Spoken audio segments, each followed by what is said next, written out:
Relational warfare versus physical violence. Today, I want to talk about a kind of untouched subject that I'm very interested in. And it is basically, in a sense, warfare, but there's different types of war. If you're watching this video, there is a 100% chance that you've basically been the victim of both. So I'm going to first outline what each of these things are, and then we're going to talk about them, and we're going to talk about the dynamics of them and how you can defend yourself from both. I'm going to first explain physical violence because it's going to be way, like, literally just 1,000 times quicker to explain. Physical violence is like getting hit, getting hurt, getting shot, getting stabbed, being killed, war, soldiers shooting at you. Physical violence is physical violence. It is being harmed in the physical world. It is your physical body being hurt. Let's talk about relational warfare. Now, let me tell you what relational warfare is. Relational warfare is when people use other people against you through the use of their words and their manipulation to harm your reputation to the point where you end up becoming a victim of physical violence because of what's been said about you, or to the point where you kind of like expelled, you know what I'm saying, banished. I'll give you like an analogy, right? So imagine like we're in the Middle Ages, right, in like Europe, right? You know how like there was the witch trials. A good example of relational warfare would be like a woman accusing another woman of being a witch, which turns the entire the entire village against her, and they end up burning her at a stake. Like drag her fully, fucking like throw her into like some like wooded thing, tie her up. It would, like, imagine how traumatizing that would be, all because of that first woman's relational warfare. Hopefully, like, that analogy kind of explains it. I am talking about this because I believe that, because I want to really make the statement that the better you get at physical violence, the less you care about relational warfare, the less you care about rumors, words, and verbal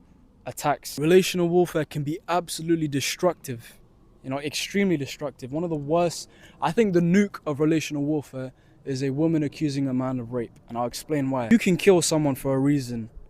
You can steal from someone for a reason, like Robin Hood. Like, I'm talking a good reason. You can sell drugs for a good reason, to feed your family.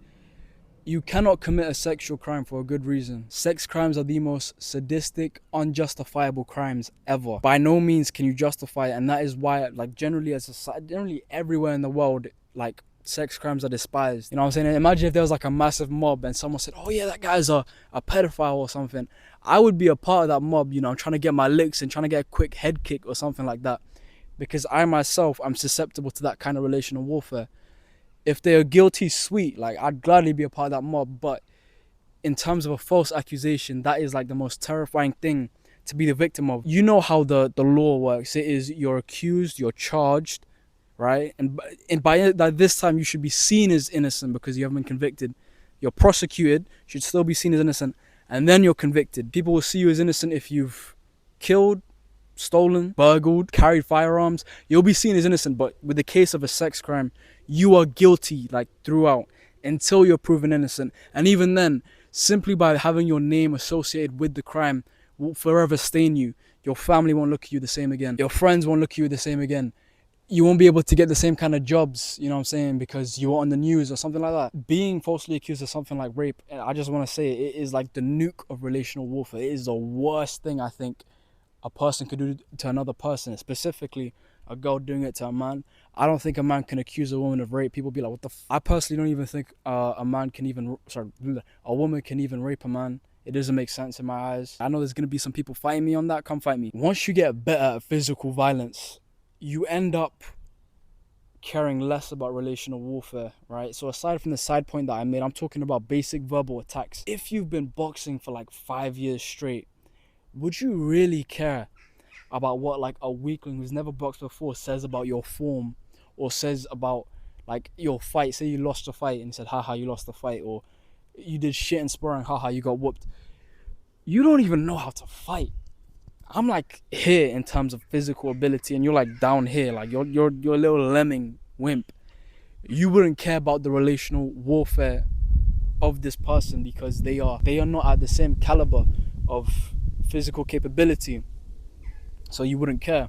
Now, if you were to compare this to say like a guy that can actually, like, could probably fight you, says some shit to you, you'll end up taking it little bit more personal because you and him are on the same sort of level. If relational warfare is the main thing that shivers your timbers, you know what I'm saying, you are being worried about the wrong thing. You need to be afraid of physical violence and unafraid of relational warfare. Even though relational warfare can be very, very potent, I think it is important to live in the physical world and fear what can happen to you physically, fear what can happen to your friends physically, to your family physically, you know? And so this is why it is so important to become physically capable. Because if you're not capable of anything, you're not peaceful, you're harmless. I'm pretty sure you've heard of this before.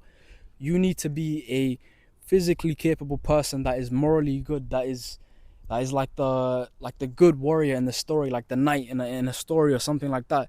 You basically need to be like this this good protagonist. It's like, you can call it cringe if you want. It is the best analogy that I can make. You need to be the good protagonist that fights against evil, that fights against bad people, always.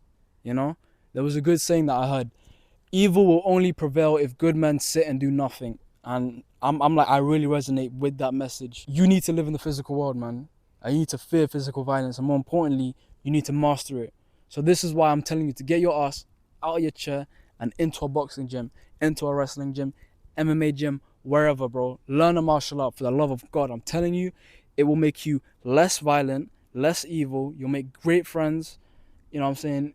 You'll become just an overall high tier human, bro. And I said it in a different video, you'll become a superior human as well, because you get so much better at the things that many people lack at. So learn the art of physical violence, learn to control it, and once you've mastered it, or not mastered it, but gotten good at it, right? Because that's all you need. You just need to get good at it. You don't need to become a master. And from there on out, relational warfare will never be like, you will never be that fearful of the opinions and the verbal attacks of others, you know? If you're more interested in this topic, watch this video. I'll slap it on. Yeah, love, peace.